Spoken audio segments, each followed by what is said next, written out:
দেশ বিদেশের ব্যবসা বাণিজ্য আর অর্থনীতির সব খবর নিয়ে আমন্ত্রণ মেট্রোসেম বিজনেস রিপোর্টে।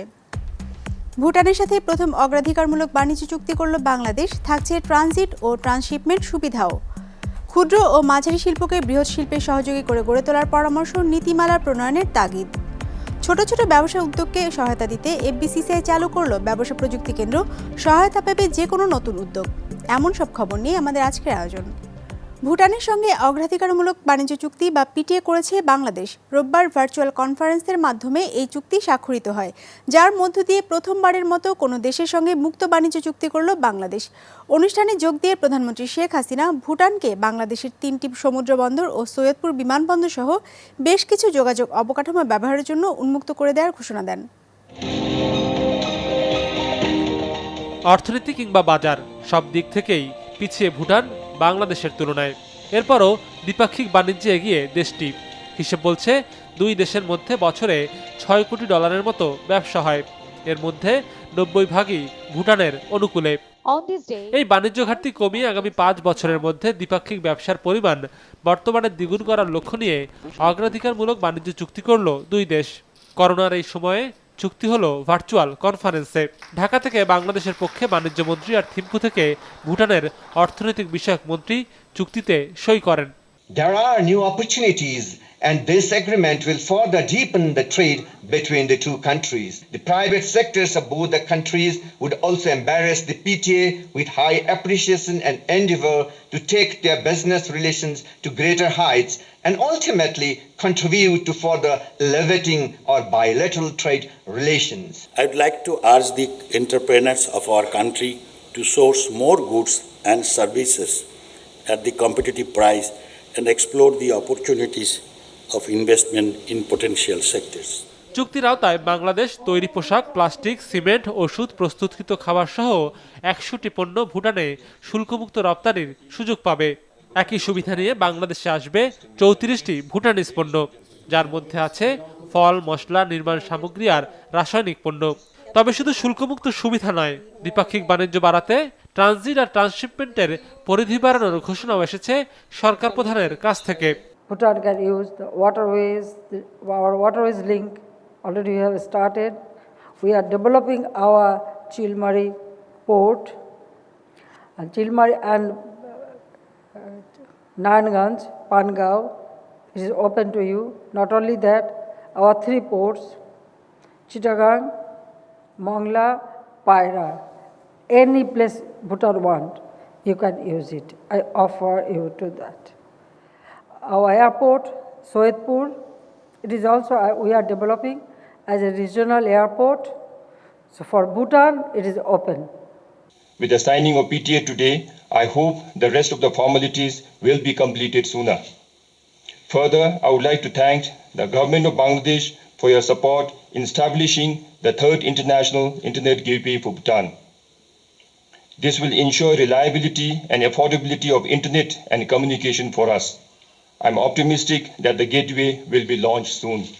1971 সালের ডিসেম্বরের 6 তারিখে ভুটানই বাংলাদেশকে প্রথম স্বাধীন ও সার্বভৌম রাষ্ট্র হিসেবে স্বীকৃতি দেয়। 50 বছরের এই কূটনৈতিক সম্পর্ককে স্মরণ করে একটি লোগো উন্মোচন করা হয় এই আয়োজনে। সৌরভ রহমান, বিজনেস রিপোর্ট, মাছরাঙা টেলিভিশন। শুধু আর্থিক সহায়তা দিয়ে ক্ষুদ্র ও মাঝারি উদ্যোগগুলোকে টিকিয়ে রাখা যাবে না, বরং সহযোগী শিল্প বা বৃহৎ শিল্পের কাঁচামালের যোগানদাতা হিসেবে এই খাতকে গড়ে তুলতে হবে বলে মনে করেন বিশ্লেষকরা। সেজন্য সুনির্দিষ্ট নীতিমালার প্রণয়নের বিকল্প নেই বলেও মত তাদের। রোববার রাজধানীতে এসএমই ফাউন্ডেশন ও ইকোনমিক রিপোর্টার্স ফোরাম ইআরএফ আয়োজিত এক কর্মশালায় এসব বিষয় উঠে আসে। 2013 অর্থনৈতিক সমীক্ষা অনুযায়ী দেশে উৎপাদনমুখী শিল্প উদ্যোগের সংখ্যা 8,68,000-এরও বেশি। এর মধ্যে অতি ক্ষুদ্র এবং ক্ষুদ্র ও মাঝারি উদ্যোগ বা এমএসএমই রয়েছে প্রায় 1,38,000, অর্থাৎ 16 ভাগের মতো। করোনা পরিস্থিতিতে টিকে থাকতে যাদের জন্য 20,000 কোটি টাকা প্রণোদনা ঘোষণা করেছে সরকার, যা 31শে ডিসেম্বরের মধ্যে ছাড় করার কথা ব্যাংকগুলোর। কিন্তু গেল অক্টোবর পর্যন্ত সেখানে ঋণ ছাড় হয়েছে মাত্র 6,345 কোটি টাকা। বাংলাদেশে আপনার 90%-এর বেশি হচ্ছে এসএমই অর্গানাইজেশন। স্টিমুলাস প্যাকেজের মাত্র 16% হচ্ছে আপনার এই 90%-এর জন্য। তারও আবার আপনার এই গত প্রায় 8 মাসে আমরা কিন্তু 50% আমরা ডিসবার্সমেন্ট আমরা করতে পারিনি। যার বেশি ক্ষতি হয়েছে তারই তো ঋণের বেশি প্রয়োজন, কিন্তু সে কিন্তু ব্যাংকের কাছে ভালো ক্লায়েন্ট না। কাজেই যদি অল্টারনেটিভ ওয়ে নেওয়া না হয়, ইভেন ক্রেডিট গ্যারান্টি স্কিম দিয়েও লাভ হবে না। তবে আর্থিক প্রণোদনা দিয়ে বেশি দিন টিকিয়ে রাখা যাবে না ক্ষুদ্র ও মাঝারি শিল্প উদ্যোগগুলোকে। বিশ্লেষকরা বলছেন, দীর্ঘমেয়াদে খাতটিকে এগিয়ে নিতে বাড়াতে হবে সক্ষমতা। এদের গড়ে তুলতে হবে উৎপাদনমুখী শিল্পের সহযোগী শিল্প হিসেবে। এজন্য সরকারকে উদ্যোগী হওয়ার আহ্বান জানান তারা। সার্ভাইভাল স্ট্র্যাটেজির এসএমই আর আমাদের দরকার নাই, আমাদের দরকার হচ্ছে কমার্শিয়ালি ভায়াবল এসএমই। এসএমই গুলো শুধুমাত্র ফিনিশ প্রোডাক্ট, শেষ পণ্য উৎপাদন করবে তা না। এসএমই গুলো কোথায় থাকতে পারে? এসএমই গুলো কাঁচামাল উৎপাদনে থাকতে পারে, এসএমই গুলো মেশিনারি উৎপাদনের পার্টে থাকতে পারে, এসএমই গুলো ইন্টারমিডিয়েট প্রোডাক্টসে থাকতে পারে। ধরেন একটা প্রোডাক্ট জুটের আমি র মেটেরিয়ালটা কিনতে চাই একটা এসএমই থেকে। এখন যখনই আমি এক্সপোর্ট প্রসেসিং জোন থেকে কিনতে যাব, আমার তখন কিন্তু ভ্যাট পে করতে লাগবে, ভিএটি পে করতে লাগবে, ট্যাক্স পে করতে লাগবে।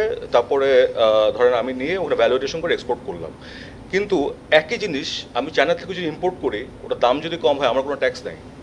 তো আমি কি জন্য বেশি দাম দিয়ে বাংলাদেশ থেকে কিনবো আপনি বলেন? আমার তো এই লিঙ্কেজ পলিসিটা এটার জন্য ইম্পর্টেন্ট, যে সরকারের একটা পলিসি থাকতে লাগবে। করোনার প্রভাবে বাজারে চাহিদা কমে গেছে, যা বেকায়দায় ফেলে দিয়েছে ক্ষুদ্র ও মাঝারি উদ্যোগগুলোকে।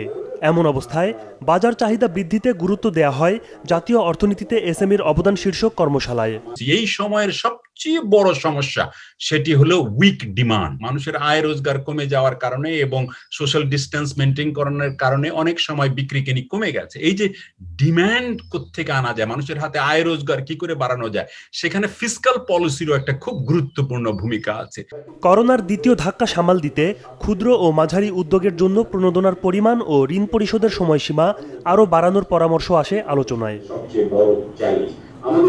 ইমতিয়াজ হাসান, বিজনেস রিপোর্ট, মাছরাঙা টেলিভিশন। দেশের সিএমএসএমই উদ্যোগগুলোকে প্রযুক্তি সুবিধার আওতায় আনতে এফবিসিসিআই টেক্সি নামের প্রযুক্তি কেন্দ্র চালু করেছে federation of Bangladesh chamber of commerce and industry. ক্ষুদ্র ও নতুন উদ্যোগগুলোকে ব্যবস্থাপনা ও নতুন উদ্ভাবনে সব ধরনের সহায়তা দেবে কেন্দ্রটি। দেশের অধিকাংশ এসএমই উদ্যোগী বেশি দিন টিকে থাকতে পারে না প্রয়োজনীয় অর্থায়ন এবং বাজার সম্প্রসারণের অভাবে। এর সাথে আধুনিক ব্যবস্থাপনা, নতুন প্রযুক্তি জ্ঞান কিংবা প্রশিক্ষণের অভাবে সময়ের সাথে তাল মেলাতে পারে না অনেকেই। সিএমএসএমই উদ্যোক্তাদের এসব সমস্যার সমাধানে এগিয়ে এসেছে দেশের ব্যবসায়ীদের শীর্ষ সংগঠন এফবিসিসিআই। আমাদের কাজগুলো কিন্তু ওই জায়গাগুলো যাওয়া না, আমাদের কাজগুলো হচ্ছে যে জায়গাগুলো আমরা আইডেন্টিফাই করছি যে স্পেস আছে ভ্যালু অ্যাড করার, ইম্প্যাক্ট ফেলার, সেই জায়গাগুলো আমরা ফোকাস করছি। এবং সেই জায়গাগুলো ফোকাস কিন্তু আমরা প্রিপারেশন নিয়ে করছি, মানে আমরা হোমওয়ার্ক করে ম্যাপিং করে দেখে যে কোন জায়গায় কি লাগবে, ওই অনুযায়ী আমাদের পার্টনারদের সাথে কথা বলছি, ওই অনুযায়ী আমাদের সলিউশনটা আনছি। রোববার রাজধানীর মতিঝিলের এফবিসিসিআই আইকন টাওয়ারে এই প্রযুক্তি কেন্দ্রের উদ্বোধন করা হয়।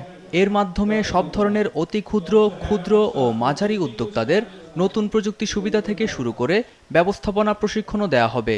এছাড়া প্রয়োজনীয় তহবিলের যোগান দিতে ভেঞ্চার উইং তৈরি করবে সংগঠনটি। গ্লোবাল প্ল্যাটফর্মে যাওয়ার মতো, যেটা বললাম 16 কোটি দেশ, এমন না যে আমার 1000 কোম্পানি যাবে, হয়তো প্রাথমিক পর্যায়ে হয়তো আমরা ওরকম পাবো না, কিন্তু ওই ট্রেনিং প্রক্রিয়ার মধ্যে রুরাল বাংলাদেশ থেকে আমি যখন ট্রেনিংটা দিব, সে তখন আরবানে আসার স্কোপ হবে, আরবান থেকে যখন সে ট্রেনিংটা পাবে তখন সে গ্লোবালি অথবা রিজনালি যাওয়ার স্কোপ হবে। একই সাথে সিএমএসএমইগুলোকে প্রশিক্ষণ প্রদান, উদ্ভাবনে উৎসাহ প্রদান সহ কর্মসংস্থান সৃষ্টির জন্য এফবিসিসিআই প্রয়োজনীয় নীতিকৌশল প্রণয়নেও সহায়তা করবে। We are a nation that has gone from democratizing technology to democratizing innovation. We have completed our digital literacy and skills. Now we are digitally ready, and our micro businesses are now ready to be what we will call impact techpreneurs. So the tech preparedness is really about technology. It's about inclusive technology and bridging the digital divide. SME স্টার্টআপগুলোকে প্রশিক্ষিত করতে যুক্তরাষ্ট্রের MIT, সিঙ্গাপুরের accelerating Asia, কানাডার Seneca college এবং university of টরন্টোর সাথে চুক্তি করেছে এফবিসিসিআই। মুস্তফা তাহান, বিজনেস রিপোর্ট, মাছরাঙা টেলিভিশন।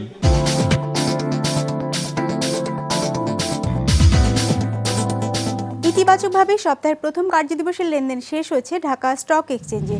দিন শেষে সার্বিক সূচক ডিএসইএক্স 49 পয়েন্ট বেড়ে দাঁড়িয়েছে 5024-এ লেনদেন হয়েছে 843 কোটি টাকার।